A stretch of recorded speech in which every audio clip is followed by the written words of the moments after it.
He counted them twice, because the first count seemed too easy. 11 soldiers, one damaged satellite uplink, and a fuel line that had been leaking since the previous afternoon.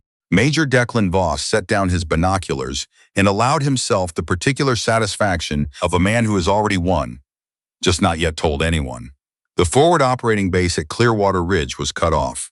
The storm had taken out the access road 2 days ago. His column of 9 vehicles was sitting 2 kilometers south of the tree line, and there was nobody up on that ridge who could stop what was coming. He picked up his radio. "Move on my signal." He did not know in that moment that a woman named Rue Cantwell had been watching him through a scope for the better part of 6 hours.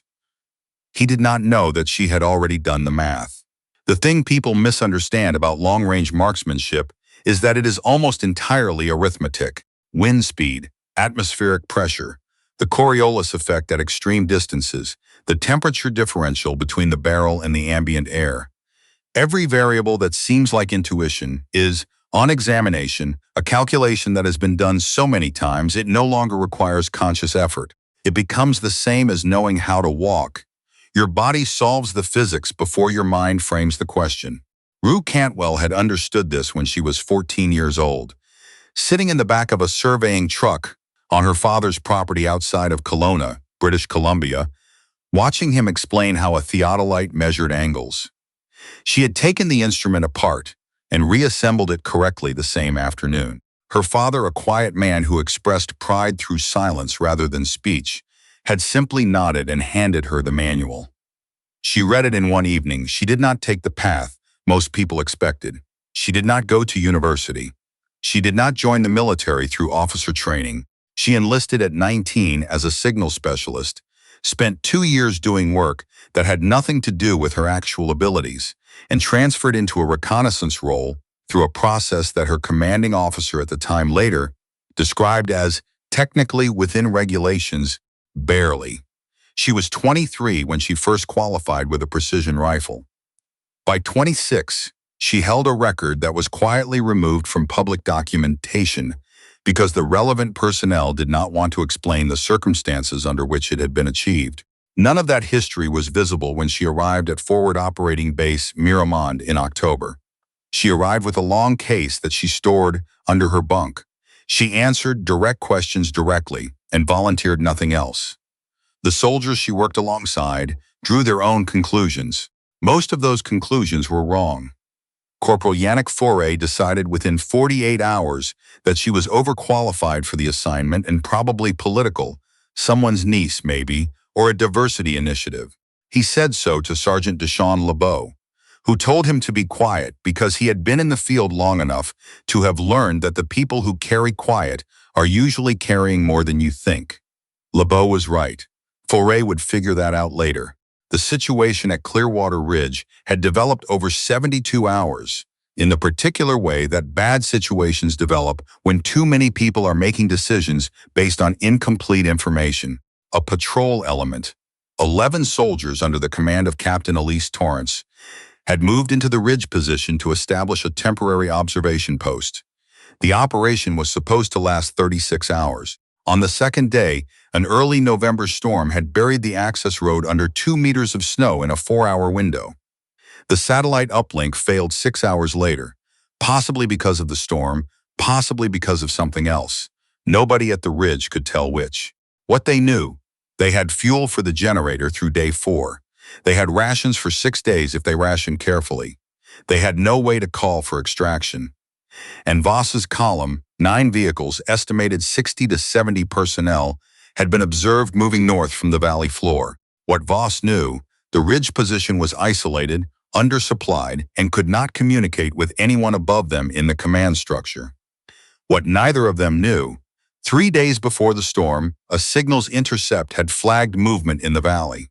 The information had been passed up through channels and had eventually resulted in Rue Cantwell being driven to a position 4 kilometers southeast of Clearwater Ridge, with a single radio set to a frequency that the ridge position monitored but rarely used, a spotter's kit, and explicit instructions that were vague enough to mean almost anything. She had set up her hide in the rocks before dawn on the second day. She had been there mostly still for roughly 50 hours when Voss picked up his radio. The first thing Cantwell did was not what Foray would have expected had he known what was happening. She did not reach for the rifle. She picked up her own radio and keyed a frequency she had not used since she arrived at the hide.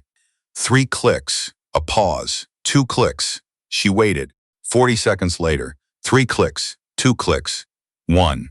Someone at the ridge was listening.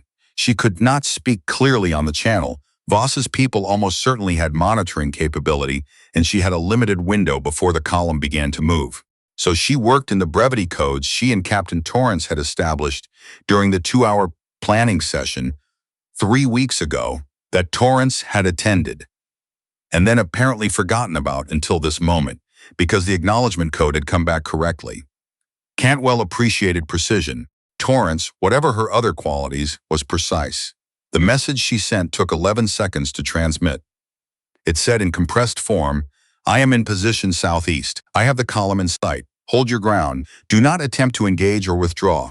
Trust the calculation." She had no way to know if Torrance would trust the calculation. She had no way to know if Torrance even understood what the calculation was. All she could do was transmit, and then return her attention to the scope, because Voss was lifting his radio, and she had approximately 8 minutes before his column began its final approach.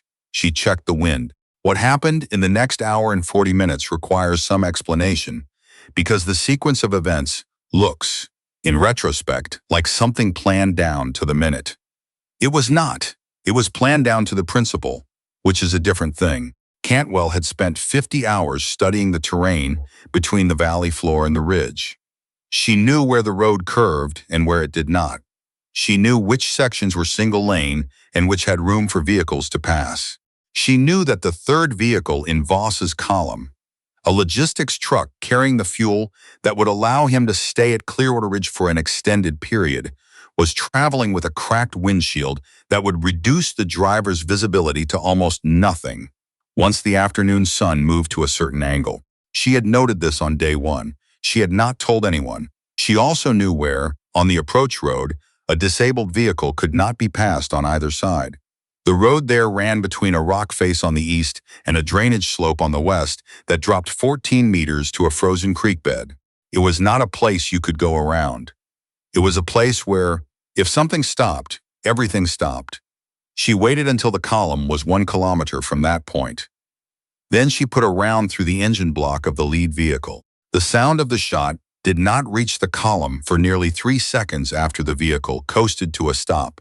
In those 3 seconds, the drivers and the vehicles behind it had already begun to brake, already begun the chain of communication, brake lights, then radio, then the specific quality of silence that falls over a military convoy when something has gone wrong in a way nobody immediately understands. Where did that come from? That was Voss on his radio, his voice carrying the particular register of someone who has just revised his model of the situation and not yet formed a new one. Nobody could answer him, because the sound had arrived from a direction that suggested roughly southwest. But the mathematics of the echo off the eastern rock face made southwest an impossibility if you knew the terrain. If you didn't know the terrain, and Voss didn't, you were looking in the wrong direction. His scouts moved east. Cantwell was 4 kilometers to the southeast in a hide that was, by that point, so cold that she had stopped registering the temperature as a separate sensation. She waited. What Torrance was doing during this period deserves mention because she has since described it in terms that are worth recording accurately. "I had 11 people looking at me," Torrance said afterward. 11 people who had been sitting on a cold ridge for 3 days, who were low on fuel and food, who could not reach anyone, and who had just heard a shot come from somewhere that made no sense. And I had a radio message from a specialist I had met exactly once 3 weeks earlier, telling me to trust the calculation. I didn't know what the calculation was. I wasn't sure she did either. She ordered her people to hold their positions. She told them to do nothing unless she said otherwise. She said it in a voice that offered no room for discussion, and she was privately aware that this voice was doing more work than she had any right to ask of it. She was at that moment trusting something she could not see. That is a particular kind of difficulty that does not get discussed often enough in the literature of military decision-making. Cantwell moved her hide 400 meters north after the first shot. This is standard practice, but she moved with a deliberateness that went beyond standard. She had pre-scouted the new position 40 hours earlier and had already identified the 3 micro-adjustments she would need to make to compensate for the different angle. She was settled and recalibrated in 11 minutes. Voss's column had not moved. The lead vehicle was blocking the road, and the drainage slope made any attempt to move around it a project requiring heavy equipment that nobody on that road had. His people were fanning out, looking for the shooter, still looking in the wrong direction. One group had moved west, up the drainage slope, and was now at a position that was worse for Voss and better for Cantwell, though neither party knew both of those things simultaneously. She watched 3 of them reach the top of the slope and look out over the frozen creek bed below. She watched them radio back to Voss. She could not hear what they said. She didn't need to. Voss's column had been in that blocked position for 47 minutes. His fuel situation, she knew from the intercepts, was already marginal. He had enough to attempt a reverse withdrawal to his original position, or he had enough to continue north toward the ridge. He did not have enough to do both. And every minute he sat on that road, the decision was being made for him.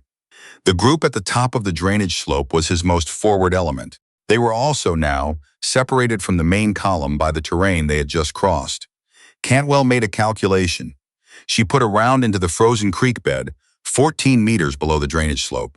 The sound was sharp and specific, ice cracking under the impact. The 3 soldiers at the top of the slope dropped immediately, and then, when nothing followed, they began moving. Not forward, not toward her, but back. Back toward the road, back toward the vehicles. She had not shot at them. She had shot near them. This is a distinction that matters enormously in the practice of marksmanship, and it is a distinction that is sometimes more difficult to achieve than an actual hit, because the margin is intentional rather than accidental. Foray, had he been watching, might have begun to revise his assessment. The next phase was the one that Cantwell had identified in her pre-mission planning as the most uncertain. Not because she did not know what she intended to do, but because it depended on Voss making the correct, that is to say, the rational, decision. And Voss had already demonstrated, by his presence on that road, that he was operating on a set of assumptions that had not yet been tested against reality. She needed him to understand, without her explaining it, that he could not go forward, could not flank, and could not safely withdraw without accepting certain losses. She needed him to understand that the ridge he was trying to take was going to cost him more than it was worth. She also needed him to understand that there was a way out. She put 3 rounds into the road surface at intervals of approximately 40 seconds, beginning at the point where the road straightened after the rock face and ending at the point 60 meters north where the drainage slope leveled off and the road widened.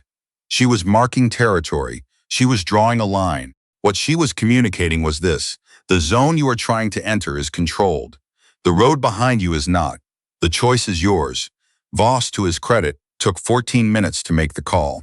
His radio traffic, which Cantwell was monitoring on the secondary frequency, and which was intermittent and corrupted but readable in its broad strokes, moved from commands to questions to a period of silence that was, in her estimation, the moment he did the arithmetic himself. She could not hear exactly what he said to his column when he made the decision, but she watched the rearmost vehicles begin to move first, turning in the wider section of road, creating room for the vehicles behind them. The process of reversing a 9-vehicle convoy on a mountain road in poor visibility is undignified and slow. It took 42 minutes. She watched the entire thing through the scope, her breath controlled and even. She did not fire again. Captain Elise Torrance heard the change in radio traffic before she fully understood it. Then she heard the engines, distant and moving away. She climbed to the observation position at the north end of the ridge and looked down at the road through her own binoculars and watched the last vehicle in Voss's column disappear around the curve. Sergeant LeBeau came up beside her. "Cantwell," Torrance said. It was not a question. LeBeau did not answer immediately. He had known the whole time in the way experienced soldiers develop a capacity to know things they cannot directly observe, what was happening somewhere on the rocks to the southeast. He had not said anything because there was nothing useful to say. She used 7 rounds, he said eventually. If Torrance watched the empty road, the lead vehicle was still blocking the way, engine cold, snow settling on its hood. 7 rounds, she repeated. LeBeau nodded. Torrance thought about the planning session 3 weeks ago, the small room, the specialist who had said almost nothing, and had asked 2 questions that Torrance had at the time thought were oddly specific. She understood now what the questions had been for. She understood also that the level of preparation involved, 50 hours in a hide, pre-scouted positions, a prearranged code on a rarely used frequency, was not something that happened on the fly. It was something that had been thought through before the situation existed, because the person doing the thinking had been solving for contingencies that hadn't materialized yet. She had heard that described as tactical foresight. She had also heard it described, less generously, as an inability to trust that things would go fine. Standing on the ridge watching the empty road, she decided the generous description was the right one. They found Cantwell at the secondary hide, 400 meters north of where she had made the first shot. She was packing up with the methodical economy of someone who has done this many times and does not waste movement. Her fingers were pale with cold. She did not say anything when LeBeau arrived, and he did not say anything either, because they were both the kind of people who understood that certain moments do not improve with words. It was Corporal Foray who spoke first. He had been in the group LeBeau brought down from the ridge, and he had been quiet for most of the descent, wearing the particular expression of someone recalculating something they thought they had already settled. "How did you know he would turn back?" Foray asked. Cantwell checked the case latch, clicked it twice. "I didn't then how? I knew he couldn't go forward," she said. "I knew the road behind him was passable. I knew he had a fuel constraint and a timeline pressure and no clear picture of what he was up against." She lifted the case. "I made it easier to leave than to stay. People usually take the easier option." Foray thought about this, and if he hadn't? She looked at him for a moment with the expression of someone who has answered a version of this question many times before and has not yet found a way to make the answer shorter. "Then I would have had to do something else," she said. "That's what the second and third positions were for." She walked past him, down the slope toward the road. LeBeau watched her go. Then he looked at Foray, who was still standing there with the expression of revised understanding.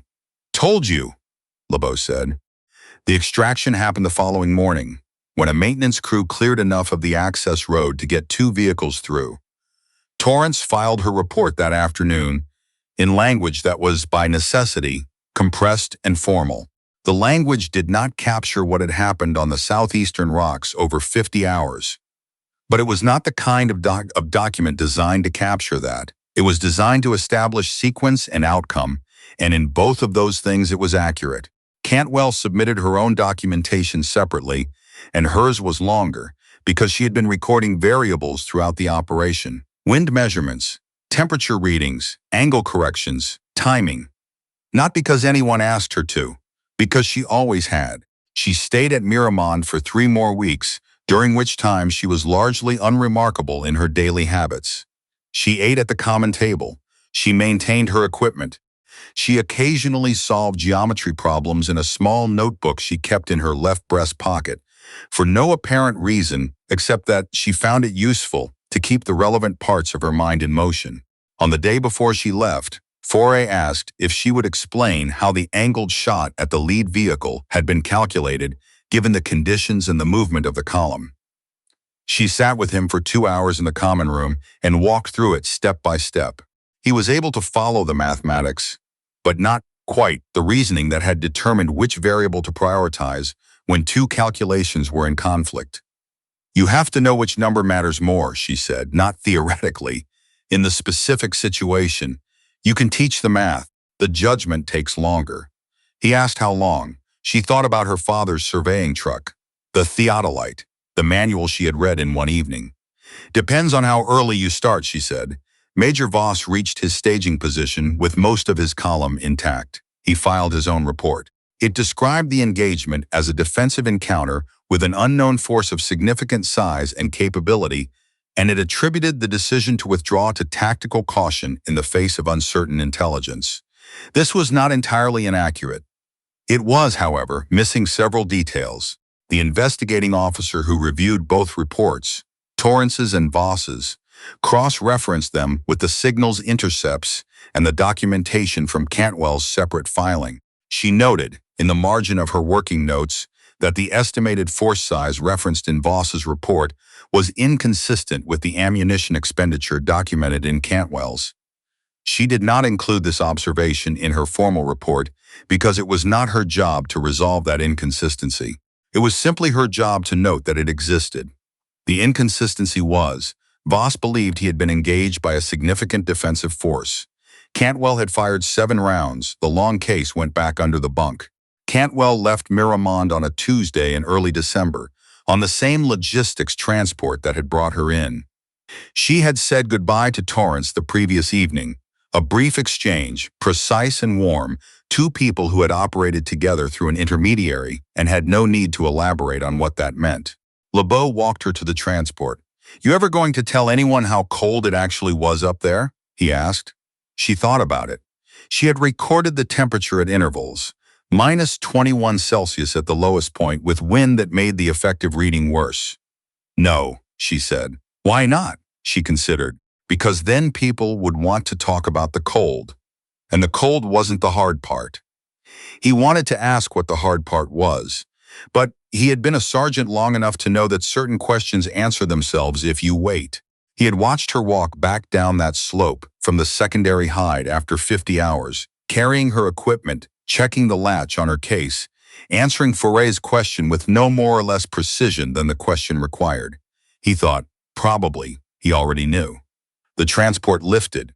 She looked out the window at the ridge. She closed the notebook.